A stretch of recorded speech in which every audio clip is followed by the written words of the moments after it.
ప్రభువును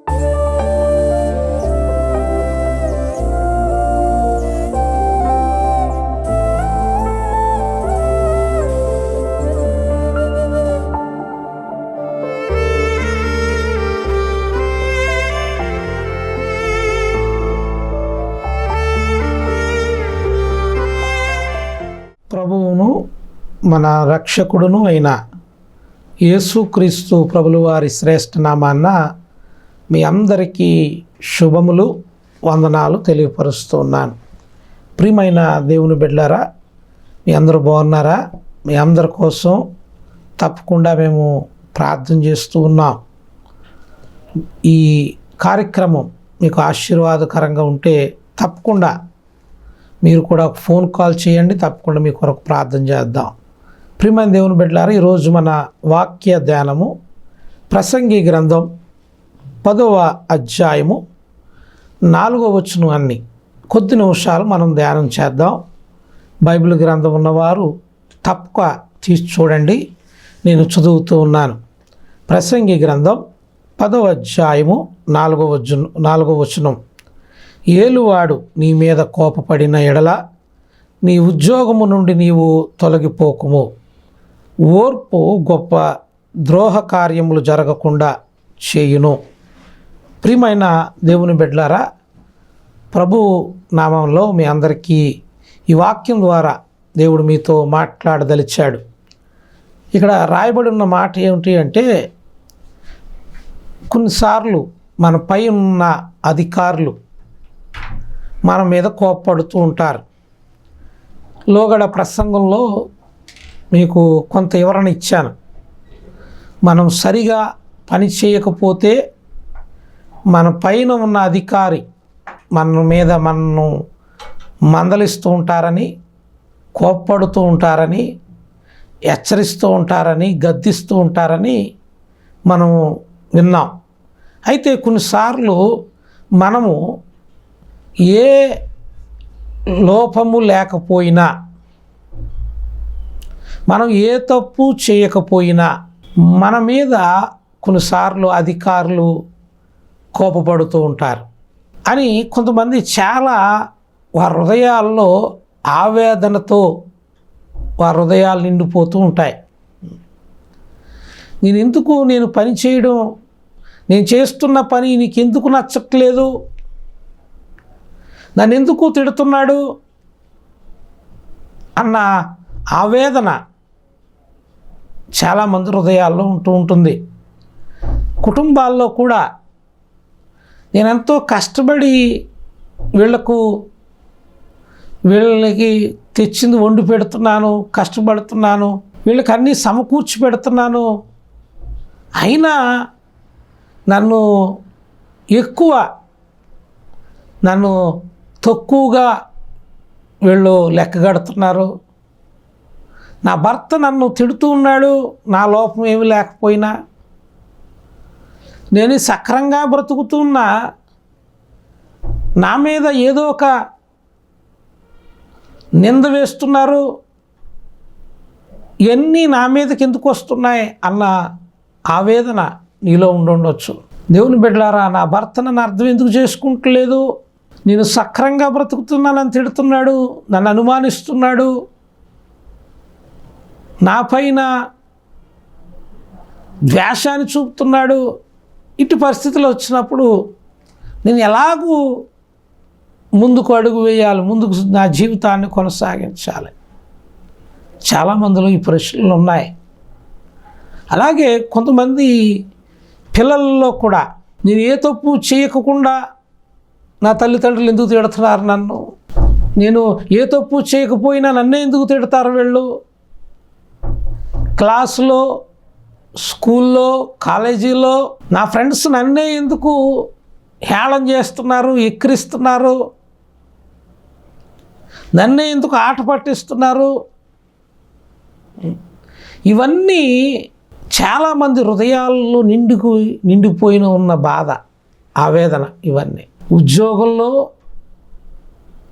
నిందలు, వ్యాపారములో అవమానాలు,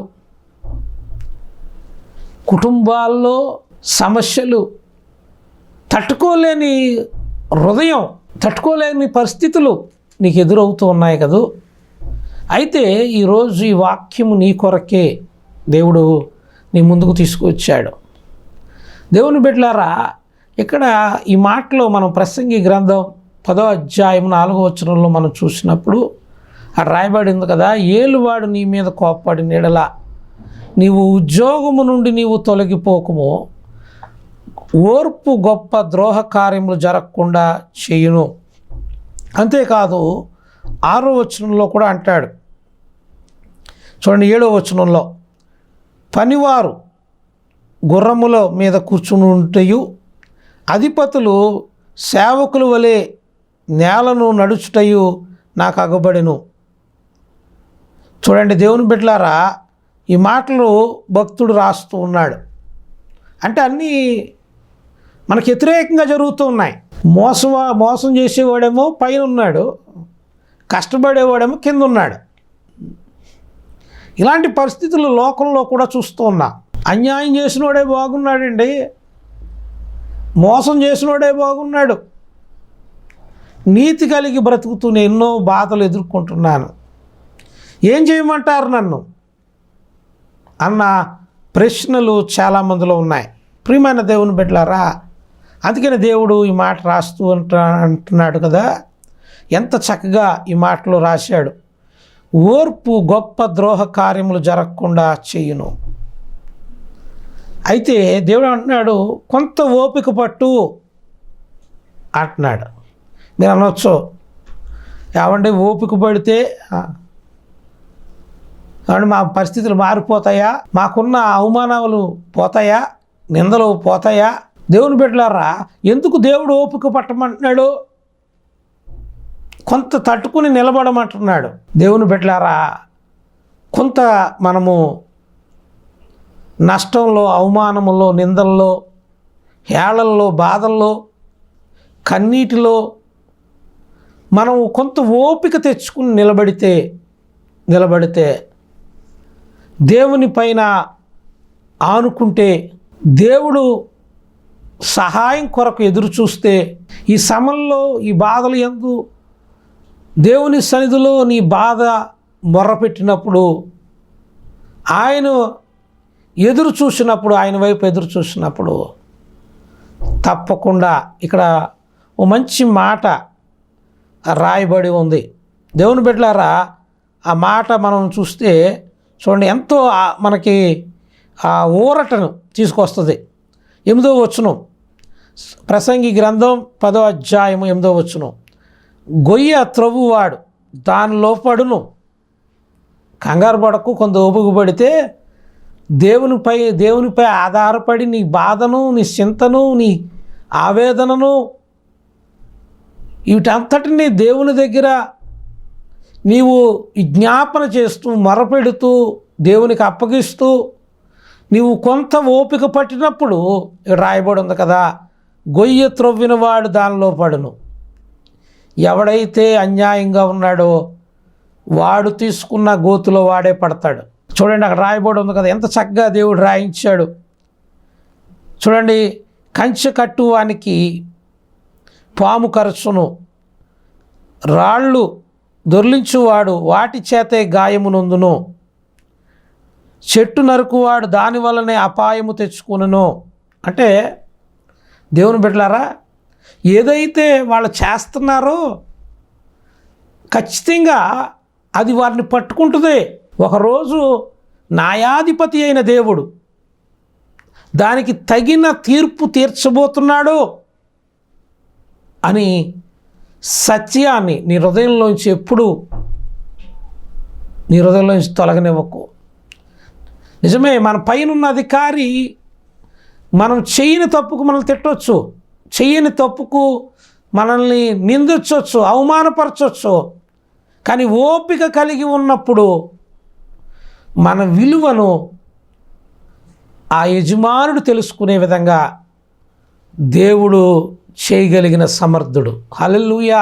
నీ భర్త నీ బాధను అర్థం చేసుకోకపోయినప్పుడు, ఆయన గొడవ పెడుతున్నాడు, ఆయన తిడుతున్నాడు కదా, నువ్వు తిడితే నీవు అతని చేస్తున్న వ్యతిరేకమైన పరిస్థితులు నీవు కూడా కలిగి ఉంటే, దేవుని బిడ్డలారా, ఇలాగ ఆయన వ్యతిరేకించి నువ్వు వ్యతిరేకిస్తే కుటుంబం విచ్ఛిన్నమైపోయే ప్రమాదం ఉంది కదా. కానీ నేను అంటా, ఎన్నాళ్ళు భరించాలి? కొంత ఓపిక పట్టి దేవుని సన్నిధిలో ఎక్కువగా దేవుని మొరపెట్టు. ప్రభువా, నా బాధను నువ్వు ఒక్కడవే అర్థం చేసుకోగలిగిన వాడవు, నా సమస్యను నువ్వు ఒక్కడవే తీర్చగలిగిన వాడవు. మొరపెట్టినప్పుడు దేవుడు తప్పక నీ విలువ వారికి తెలిసి వచ్చేటట్లుగా దేవుడు నీ పరిస్థితిని మార్చగలిగిన వాడు ఆయన. కాబట్టి ఆయన పైన ఆధారపడు. ప్రియమైన దేవుని బిడ్డలారా, ఈ వాక్యం వింటున్న ప్రియ సోదరుడా, ఓపిక పడడం కొంత కష్టమే, తట్టుకుని నిలబడడం కష్టమే. ఆ ఓపిక పట్టినప్పుడే మనము దేవునిలో నిరీక్షణ కలిగిన వారిగా ఉన్నప్పుడే మన జీవితాల్లో ఒకరోజు మనము మన సాక్ష్యాన్ని మనం పొందగలం. చూడండి దేవుని బిడ్డలారా, ఈ వాక్యం ద్వారా చెప్తున్నాను, శ్రమలు తట్టుకుని నిలబడడం కష్టమే. అవమానాలు, నిందలు, హేళన మాటలు, కిందపరిచే మాటలు, ఇవన్నీ తట్టుకుని నిలబడడం కష్టమే. కానీ నిలబడితే, ఓపిక పడితే దేవుడు ప్రతిఫలం ఇస్తాడు. దేవుని బిడ్డలారా, భూమిలో విత్తనం వేసినప్పుడు వేసిన వెంటనే ఆ రోజు ఆ చెట్టు ఎదిగిపోయి ఆ చెట్టు ఫలాలు ఇవ్వదు కదా, కొంత సమయం పడుతుంది. అలాగే దేవుని బిడ్డలారా, నీ శ్రమలు తీరే రోజు వచ్చింది దగ్గరికి. దేవుడు నీకు దుఃఖ దినములు సమాప్తమయ్యును అని దేవుడు చెప్తా ఉన్నాడు. నీ సమస్యలన్నీ ఆయన తీసివేస్తాడు, ఈ దుఃఖ దినములన్నీ సమాప్తపరుస్తాడు ఆయన. ముగింపు, నీకు సంతోషకరమైన జీవితాన్ని దేవుడు నీకు ఇస్తాడు. అయితే ప్రస్తుతం ఉన్న పరిస్థితుల్లో ఓపిక పట్టి ముందుకు అడుగు వేయి. దేవునికి స్తోత్రం, హల్లెలూయా.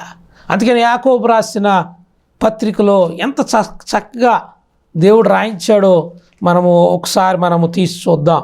1వ అధ్యాయము మనం చూస్తే 2వ వచనము నుండి మనం చూసినప్పుడు, నా సహోదరులారా, మీ విశ్వాసమునకు కలుగు పరీక్ష ఓర్పును పుట్టించునని ఎరిగి మీరు నానా విధములైన శోధనలో పడినప్పుడు అది మహానందమని ఎంచుకొనుడి. ప్రియమైన దేవుని బిడ్డలారా, దేవుడు చెప్తున్నాడు, ఇది మీ విశ్వాసమునకు కలుగు పరీక్షగా మీరు భావించండి.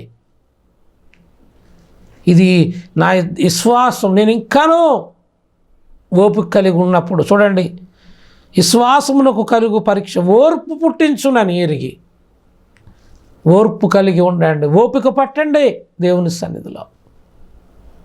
చూడండి, చక్కగా దేవుడు రాస్తున్నాడు. అంతేకాదు, చూడండి, యాకోబు రాసిన పత్రికలోనే 5వ అధ్యాయము 7వ వచనం నుండి మనం చూస్తే, సహోదరులారా, ప్రభు రాకడ వరకు ఓపిక కలిగి ఉండుడి.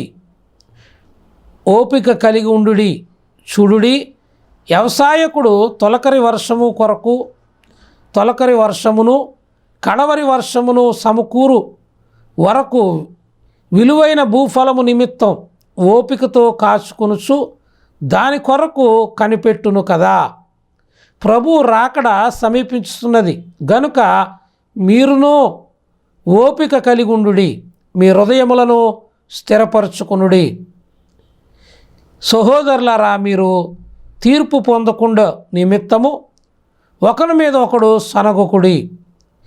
ఇదిగో న్యాయాధిపతి వాకిట నిలిచి ఉన్నాడు. నా సహోదరులారా, ప్రభు నామమున బోధించిన ప్రవక్తలను శ్రమానుభవమునకు ఓపికను మాదిరిగా పెట్టుకునిరి. ఒక వ్యవసాయదారుడు, ఒక రైతు తొలకరి వర్షం కొరకు, అంటే వర్ష ఆధారిత పంట పండుతున్నప్పుడు ఆ వర్షం కొరకు ఎలాగైతే ఆ రైతు ఎదురు చూస్తాడో, అలాగే కడవరి వర్షం కొరకు, అంటే ఇంకా ఎదిగింది చేను, ఇంకొక తడి, ఇంకొకసారి ఇది నీళ్లు పెడితే ఈ పంట పండేస్తుంది, ఇంకొక తడి అవసరం అని కడవరి వర్షం కొరకు ఎలాగైతే ఎదురు చూస్తాడో ఆ సమకూడు వరకు దేవుని బిడ్డలారా, అలాగే కొంత ఓపిక పట్టి నీ జీవితంలో నీవు దేవుని యందు నిరీక్షణ కలిగిన వాడిగా ఎదురు చూడాలని ప్రభువు కోరుతున్నాడు. తొలకరి వర్షం కొరకు, కడవరి వర్షం కొరకు వ్యవసాయకుడు ఎదురు చూచినట్లుగా నీవు దేవుని వైపు ఓపికతో, ప్రభువా నాకున్న జీవితంలో ఉన్న సమస్యలను నువ్వు తీసివేయగలిగిన సమర్థుడు అని ఆయన యందు నిరీక్షణ కలిగి, నమ్మిక కలిగి, శ్వాసము కలిగి ఓపిక పట్టమని దేవుడు కోరుతూ ఉన్నాడు. చూడండి అక్కడ ఎంత చక్కగా రాస్తున్నాడో, ప్రభు రాకడ సమీపించింది కనుక మీరును ఓపిక కలిగి ఉండుడి. ఏం కలిగి ఉండాలంట? దేవుడు రాకడ సమీపమైపోయింది. దేవునికి వ్యతిరేకమైన కార్యాలు, క్రియలు లోకంలో ఎన్నో జరుగుతూ ఉన్నాయి. అయితే దేవుడు అంటున్నాడు, దేవుడు రాకడ కొంత ఓపిక పట్టు. దేవుని బిడ్డలారా, ప్రభు రాకడ సమీపించింది, మీరు ఓపిక కలిగి ఉండండి, మీ హృదయములను స్థిరపరచుకొనుడి. దేవుడు తప్పకుండా నాకు మేలు చేస్తాడు, నాకు ఈ సమస్యల నుంచి గట్టెక్కిస్తాడు అని, ఈ సమస్యలలో, ఈ పరిస్థితిలో కొంత ఓపిక కలిగి ఉండమని ప్రభు మనతో మాట్లాడుతూ ఉన్నాడు. ప్రియమైన దేవుని బిడ్డలారా, అంతేకాదు నాకు చక్కని చాలా ధైర్యాన్ని ఇచ్చిన మాట ఇది. చూడండి, యాకోబు రాసిన పత్రికలోనే 5వ అధ్యాయం 10వ వచనం, నా సహోదరులారా, ప్రభు నామమున బోధించిన ప్రవక్తలను శ్రమానుభవముకు ఓపికను మాదిరిగా పెట్టుకునుడి. కావండి, చాలామంది ప్రవక్తలు, బోధకులు వాళ్ళ జీవితాల్లో చూస్తే ఎన్నో శ్రమ అనుభవాలు, ఎన్నో ఇబ్బందులకరమైన పరిస్థితులు. అయితే వారు చెదిరిపోయిన వారుగా లేరు, కానీ ఆ శ్రమలలో ఓపిక పట్టారు. తర్వాత వారు దీవించబడటం, వారు ఆశీర్వదించబడటం, వారి జీవితం అనేకులకు ఆశీర్వాదకరంగా మలచబడడం మనం ఎరుగుదాము. ఎందరో సేవకుల జీవితాల్లో. ప్రియమైన దేవుని బిడ్డలారా, నేను ఒకరినిద్దరిని మీ ముందు తీసుకొస్తాను. మనందరికీ సుపరిచితమైన దైవ సేవకులు ఓసన్న మినిస్ట్రీస్ వ్యవస్థాపకులు ఏసన్న గారు. ఆయన జీవితం చూడండి, మనకి ఎందరికో తెలిసిన సాక్ష్యం అది. రక్తం కక్కుతూ ఉండేవాడంట ఆయన. ఎంతో భయంకరమైన వ్యాధితో బాధపడుతూ ఉండేవాడు. ఆయన్ని వారి బంధువులు వాళ్ళందరూ ఆయన్ని ఎవరు చేరతీయకుండా అందరూ బయటికి గెంటేసిన పరిస్థితిలో ఆయన ఉండేవాడు. కానీ దేవుడు ఆయన అట్టి స్థితిలోనే ఉంచలేదు కదా. గొప్ప పరిచర్య చేయడానికి, గొప్ప దీవెనకరంగా ఆయన వాడబడడానికి ఆయన్ని అట్టి స్థితికి తీసుకెళ్ళిన వాడు ఆయనే కదా. దేవుని బిడ్డలారా, శ్రమలు ఎల్లకాలం ఉండవు. క్రీస్తునందు ప్రియమైన దేవుని బిడ్డలారా, నీకు శ్రమలు కలుగుతున్నాయా? అయితే కొంత ఓపిక పట్టి దేవుని సన్నిధిలో నిరీక్షణ కలిగి, విశ్వాసం కలిగి ప్రార్థన చేయి. ఒకరోజు విడుదల పొందబోతున్నావు. దేవుడు నీ జీవితంలో గొప్ప విడుదల తీసుకురాబోతున్నాడు. అలాగనే జైపాల్ గారు మనందరికీ తెలిసిన దైవ సేవకులు. ఆయన కాపువరంలో సేవ చేస్తూ ఈ పరిసర ప్రాంతాల్లో పరిచయం చేసిన ఆయన కూడా ఎన్నో. ఒకసారి ఆయన చెప్తూ అన్నాడు, అండి ఒక సైకిల్ వెళ్తున్నాడట, ప్యాచీ పడితే ఆ ప్యాచీ వేయించుకోవడానికి ఆయన దగ్గర డబ్బులు లేక ఆ సైకిల్ని భుజాన్ని వేసుకుని మోసుకుంటూ వచ్చాడట కొన్ని కిలోమీటర్లు. ఎంత ఇబ్బందికరమైన పరిస్థితులు గుండా ఆయన వెళ్ళాడు అండి. ఈరోజు ఆయన బిడ్డలు, ఆయన పరిచర్య ఎంత ఆశీర్వాదకరంగా దేవుడు వారిని వాడుకుంటున్నాడు. ఎంత అద్భుతం కదండి. దేవుని బిడ్డలారా, శ్రమల యందు కొంత ఓపిక కలిగి ఉండాలి. దేవుని బిడ్డలారా, సజ్జా బర్నబాస్ గారు ఆయన ఒక గొప్ప దైవజనుడు. ఆయన జీవితం చాలా మాదిరికరంగా ఆయన జీవితం ఉంటుంది. ఆయన జీవితంలో నేను కొన్ని సంవత్సరాలు ఆయనతో అక్కడ బైబిల్ ట్రైనింగ్లో ఉండడానికి దేవుడు కృప చూపించాడు. ఆయన జీవితం చాలా ఆదర్శప్రాయంగా, ఆయన కూడా ఎన్నో శ్రమల గుండా గుడ్లవల్లేరులో ఆయన సేవ చేస్తున్నప్పుడు గుడివాడ సమీపంలో ఆయనకు ఉన్న సాక్ష్యాన్ని నేను విన్నాను. ఆయన చెప్తున్నప్పుడు చిన్న పాకలో ఆయన వారు పిల్లలు, చిన్న పిల్లలు, 3 ఆడపిల్లలు, 1 అబ్బాయి, వాళ్ళకి ఒక పాకలో ఉంటూ సేవను ప్రారంభించారట. అండి ఆ సేవ చేస్తున్నప్పుడు ఎన్నో సమస్యలు, కొన్నిసార్లు వారు ఉంటున్న పాకలోని పాములు వచ్చేవంట. ఎన్నో భయంకరమైన పరిస్థితులు ఉన్నాయి. అయితే వాటిని బట్టి దేవుని విడిచిపెట్టి లోకంలోకి వెళ్ళిపోలేదు. ఆయన కొంత ఓపిక పట్టి దేవుని సేవ అలా చేస్తూ ముందుకు వెళ్ళినప్పుడు ఈరోజు ఎంత ఆశీర్వాదకరంగా వాళ్ళ జీవితాలు మార్చాడండి దేవుడు. వాళ్ళ పిల్లలందరూ సేవ చేస్తూ ఎంత చక్కగా దేవుని చేత వాడబడుతూ ఉన్నారు. ఆయన ఎంతో చక్కగా దేవుని వాక్యాన్ని వివరిస్తూ ఉన్నారు. అలాగే దేవుని బిడ్డలారా, ఇలా చెప్పుకుంటూ పోతే ఇప్పుడు చర్చ్ ఆఫ్ గాడ్ అనే సంస్థ అధినేతలుగా స్టేట్ ఓవర్సీర్ గారు పనిచేస్తున్న జ్యోతి కుమార్ గారు, అవునండి, ఆయన జీవితాన్ని కూడా చూసినప్పుడు ఎన్నో సమస్యలు గుండా, నేను వాళ్ళ హాస్టల్లో ఒక పిల్లవాడిగా నేను చదువుకున్నాను. అక్కడ ఎన్నో పరీక్షలు వాళ్ళకు ఉంటూ ఉండే, ఎన్నో సేవాపరమైన సమస్యలు వాళ్ళు ఎదుర్కొంటూ ఉండేవారు. దేవుని బిడ్డలారా, వారిని నేను చూస్తే ఎంతో కన్నులు పండుగగా అనిపిస్తుంది. వాళ్ళని చూసినప్పుడు ఎంత గొప్ప స్థితిలోనికి, ఎంత భాగ్యవంతులుగా, ఎంత చక్కగా దేవుడు వారిని వాడుకుంటున్నప్పుడు దేవుణ్ణి మహిమపరచకుండా ఉండలేము. వారి పిల్లల్ని అండ్ మోనిక జెస్సన్ గారిని, అంకిత్ శ్రేష్ఠ గారిని, వాళ్ళని దేవుడు వాడుకుంటున్న విధమును బట్టి చాలా సంతోషం, ఆనందం. కారణం ఏమిటి అంటే, వారు ఎందుకు చెప్తున్నారంటే వారిని ఏదో పొగడాలనో వారి మెప్పునే పొందాలనో ప్రయత్నం కాదు నాది. అంటే వారు ఎన్నో శ్రమలను తట్టుకుని నిలబడితే ఓపిక కలిగి దేవుని పరిచర్య, దేవుని పనిని నమ్మకంగా చేసుకుంటూ వెళ్ళినప్పుడు దేవుడు వారిని ఆశీర్వదించాడు. ఈరోజు ఈ వాక్యం వింటున్న ప్రియ సోదరుడా, ప్రియ తల్లి, మీకు కూడా ఈ వాక్యం ద్వారా మీకు తెలియపరుస్తున్నాను. మీరు కలిగి ఉన్న శ్రమలలో మీరు ఓపిక కలిగి ఉండండి. కొంత ఓర్పు కలిగి దేవుని సన్నిధిలో ప్రార్థన చేయండి. ఆయన సహాయం కొరకు ఎదురు చూడండి. ఆయన ఇచ్చు మేలు కొరకు మనము అపేక్షించేవారుగా మనం ఉండాలి. తప్పకుండా అంటాను, తిట్టిన నీ యజమానుడే లేక నీ అధికారే,